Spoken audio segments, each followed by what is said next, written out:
Bismillahirrahmanirrahim. Assalamualaikum warahmatullahi wabarakatuh.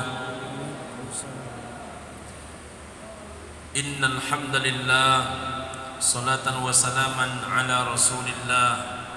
Asyhadu an la ilaha illallah wahdahu la syarika lah, wa asyhadu anna Muhammadan abduhu wa rasuluhu la nabiyya ba'dah. Allahumma salli ala sayyidina Muhammad wa ala alihi wa ashabihi wa mawala, amma ba'du.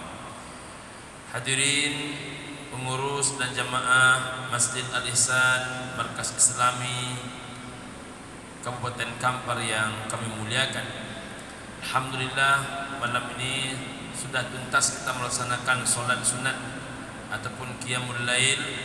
Mudah-mudahan ini dalam rangka dan upaya meraih Lailatul Qadar. InsyaAllah kita salah satu yang dipilih oleh Allah Subhanahu wa ta'ala mendapatkan Lailatul Qadar. Amin ya rabbal alamin. Kita berkirim salawat dan salam buat baginda Rasulullah sallallahu alaihi wasallam. Kita ucapkan kalimat Allahumma salli ala sayyidina Muhammad wa ala ali sayyidina Muhammad. Assalamu alayka ya Rasulullah, assalamu alayka ya Habiballah.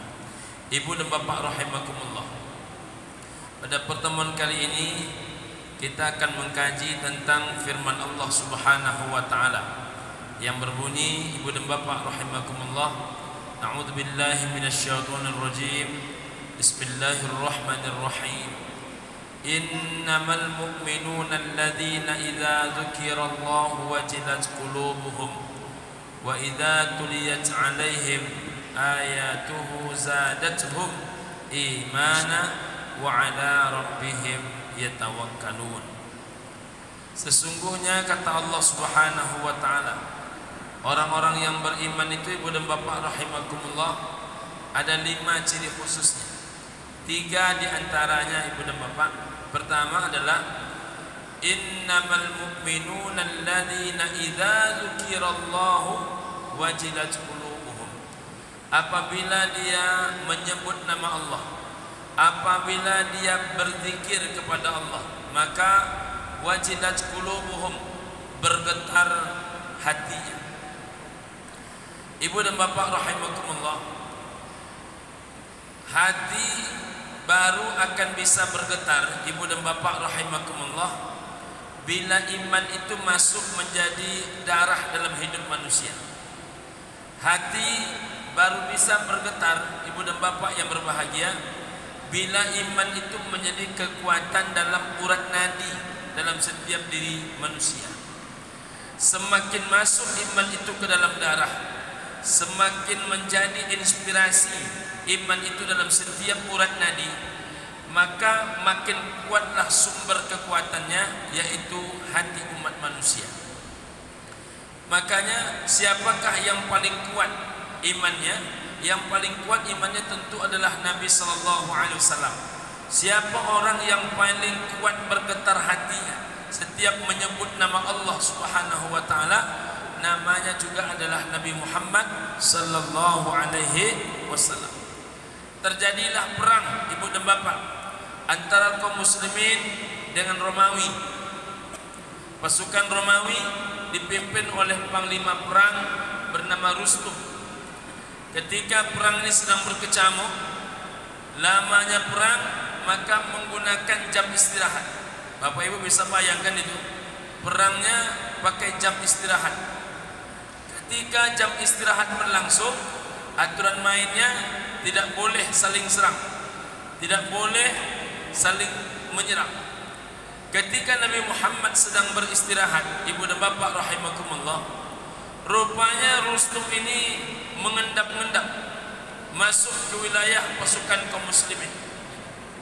Lalu dia menemukan Nabi Muhammad sallallahu alaihi wasallam dalam keadaan sedang terduduk sambil beristirahat di salah satu pokok kayu. Dia cabut pedangnya, lalu pedang itu dia hunuskan ke arah batang leher Nabi Muhammad sallallahu alaihi wasallam. Apa kata Rustum? Ya Muhammad, kalaulah aku menusukkan pedang ini ke arah batang lehermu, Siapa orang yang bisa membela? Siapa orang yang bisa menjadi penolong dirimu? Nabi Muhammad menjawabnya hanya satu kata, Allah. Rupanya jawaban singkat itu ibu dan bapak, karena diawali dengan hati yang kuat, karena diawali oleh pondasi yang kokoh, karena diawali oleh iman yang begitu mengakar ke dalam jiwa dan badan. Apa yang terjadi?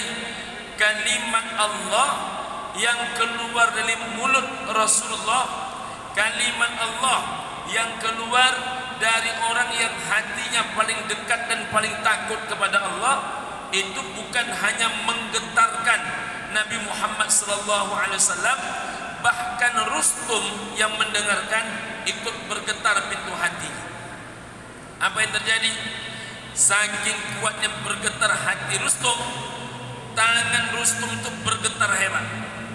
Saking bergetarnya tangan Rustum, lalu pedang di tangannya Rustum itu jatuh. Ibu dan bapak rahimahullah. Ibu dan bapak bisa bayangkan itu, seberapa kekuatan iman yang ada di hati Nabi, hingga kalau menyebut nama Allah, bergetar hati Nabi, bergetar hati orang yang mendengarkan nama Allah keluar dari lisan Nabi. Ini contoh orang yang memang imannya sudah mengakar. Ibu dan bapak, dulu masa kita kecil-kecil dulu, orang-orang tua kita zaman dulu luar biasa. Melarang anaknya berbuat nakal itu bukan dengan mulut, hanya dengan pandangan mata saja.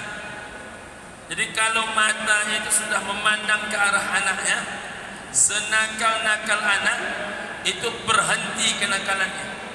Senakal-nakal anak berhenti aktivitas yang kurang baik olehnya. Begitulah ketajaman mata orang tua dahulu. Mengapa mata orang tua dahulu itu begitu tajam? Karena mata orang tua dahulu itu banyak menyebut nama Allah, banyak meneteskan air mata ketika mengingat Allah. Semakin sering air mata tertumpah ketika mengingat Allah, semakin sering air mata itu menangis ketika ingat betapa banyak dosa kita dalam tatapan mata Allah, maka kemudian mata itu semakin hidup. Kalau mata semakin hidup, memandang saja dia tembus kepada hati yang beriman lainnya. Maka semakin banyak hari ini sesuatu Allah cabut dari diri kita ini, cahaya-cahaya keimanan itu pertanda di dalam hati kita semakin kering kerontang nilai-nilai keimanan. Mudah-mudahan malam ini Allah perkuat iman kita, Allah perkuat keislaman kita. Karena salah satu nikmat yang paling hebat, ibu dan bapak, ketika Allah merasakan kepada kita kemanisan dan kelezatan iman dan Islam. InsyaAllah dengan iman dan Islam itu kita hidup, dengan iman dan Islam itu kita mati. Iskariman aw mutsyahidan, hidup mulia, mati syahid di hadapan Allah Subhanahu wa taala. Amin ya rabbal alamin. Yang kedua, ibu dan bapak, wa idza tuliyat alaihim ayatuhu zadatuhum imana. Apabila dibacakan ayat suci Allah kepada mereka, maka menjadi bertambahlah iman mereka. Ibu dan bapak, kita cemburu dengan orang-orang yang Allah pilih, yang demikian banyak kekurangan mereka secara zahir, tapi Allah pilih mereka ini sebagai orang-orang yang memang Allah letakkan kitab suci dalam otak mereka, dalam hati mereka. 2 hari menjelang bulan suci Ramadan, ibu dan bapak, saya diundang ceramah di salah satu daerah. Kebetulan yang mengundangnya seorang ustadz muda, umurnya 24 tahun. Ustadz muda ini punya 7 rumah tahfiz. Satu rumah tahfiznya itu muridnya sekitar 350 orang. Ketika saya sampai, ibu dan bapak, sekaligus diminta mewisuda anak-anaknya, santri-santrinya yang sudah hafiz Quran, mulai yang 5 juz sampai 10, 15, 20, bahkan ada 2 orang yang sudah hafiz Qur'annya sampai 30 juz. Awalnya Ibu dan Bapak, dari 2 orang ini yang menjadi perhatian khusus saya adalah yang perempuan. Mengapa demikian? Usianya 18 tahun, masih muda, tapi sudah hafal Quran 30 juz. Di saat anak-anak sebaya dia sibuk main HP, karena sekarang hantu paling dahsyat dalam hidup ini namanya HP. Orang kalau sudah dikasih HP itu Ibu dan Bapak, jangankan panggilan orang tuanya, panggilan Tuhannya pun dia tak peduli. Kalau sudah dikasih HP itu, jangankan perut emak dia yang lapar, perut dia yang lapar pun dia tak peduli. Begitulah dahsyatnya HP. Ibu dan Bapak yang berbahagia. Tapi ketika saya bertanya kepada yang laki-laki ini usianya 28 tahun.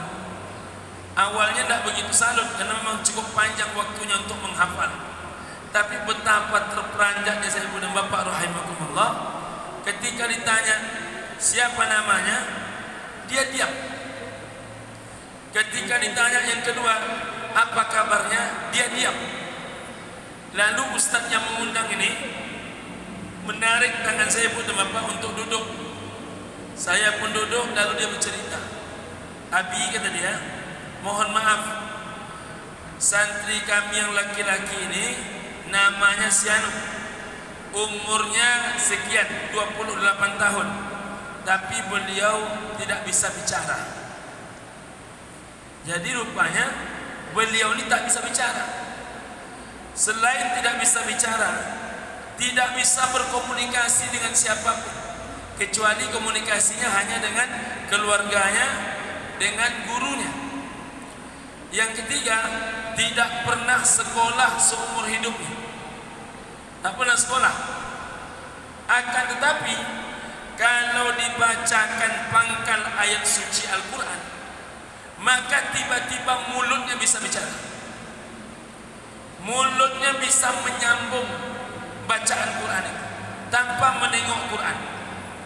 Rupanya Allah tak izinkan matematika ada di otaknya, Allah tak izinkan ilmu geografi ada di mulutnya, Allah tak izinkan biologi kimia ada di otaknya, ada di hatinya. Yang ada di otaknya, yang ada di hatinya hanya satu. Apa dia? Al-Quranul Karim. Banyak hari ini orang yang mampu matematika, tapi Allah tak masukkan Al-Quran ke dalam hatinya. Tapi justru anak muda ini isi kepalanya hanya Al-Quran, isi hatinya hanya Al-Quran. Maka tak bisa berbicara dengan manusia, tapi kalau ditanya kitab suci Al-Quran, langsung menyambunglah ia adanya. Kemudian Ibu dan Bapak, di bulan Sya'ban, 1 bulan menjelang Ramadan, saya diundang ceramah ke salah satu daerah di Air Tiris. Kebetulan ceramahnya Isra wal Mi'raj. Ibu dan Bapak, sesampai di sana, kebetulan ceramah Isra wal Mi'raj di Air Tiris, Rumbio dan Kampar, sebahagiannya dilaksanakan ba'da maghrib, ditunda waktu Isya. Sesampai di sana rupanya terdengarlah suara seorang laki-laki mengaji. Karena sudah terdengar suara mengaji, saya pun masuk ke dalam. Sampai di dalam, Ibu dan Bapak, setelah mengucapkan salam, laki-laki yang sedang mengaji tadi langsung berdiri, menghampiri saya, menyelami. Tapi ketika ditanya apa kabar, dia diam saja. Tapi justru dia duduk dan melanjutkan mengaji. Karena beliau langsung duduk, saya pun langsung lanjut salat sunat tahiyat masjid. 10 menit kemudian datanglah bapak-bapak. Apa kata bapak itu? Pak Ustaz, lala mau tiba sekitar 10 menit Pak. Ada Pak Ustaz tadi disalami di anak bujang kami itu. Ada Pak, mohon maaf ya Ustaz, kalau ini tidak sopan. Saya bilang sopan-sopan saja. Beliau itu Pak Ustaz keponakan ambo. Emak kandung beliau, kakak kandung ambo. Tetapi beliau itu Pak Ustaz sedari dulu dalam keadaan sakit jiwa. Ketika dikatakan beliau itu sakit jiwa, aku menengok karena bacaan Quran ibu dan bapak itu baik lurus. Jangankan panjang pendek, jangankan dengung tak dengung, bisa dia membedakan mana yang mad jaiz munfasil, mana yang mad wajib muttasil. Bisa dia membedakan mana yang lain, mana yang alif sukun, bisa dia membedakan. Tapi betapa terperanjatnya kita, rupanya dia membaca Quran itu tidak menengok Al-Quran.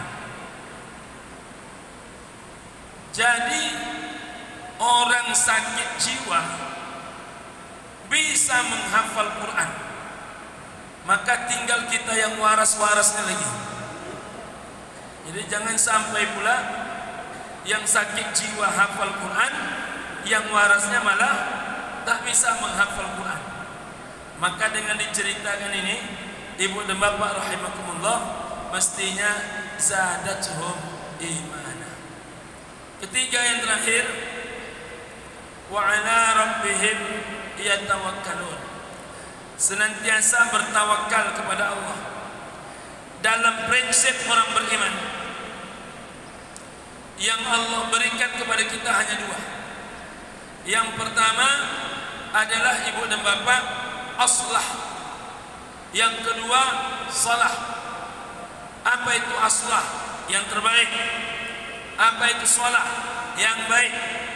Allah Ta'ala tidak memberikan sesuatu yang lumayan.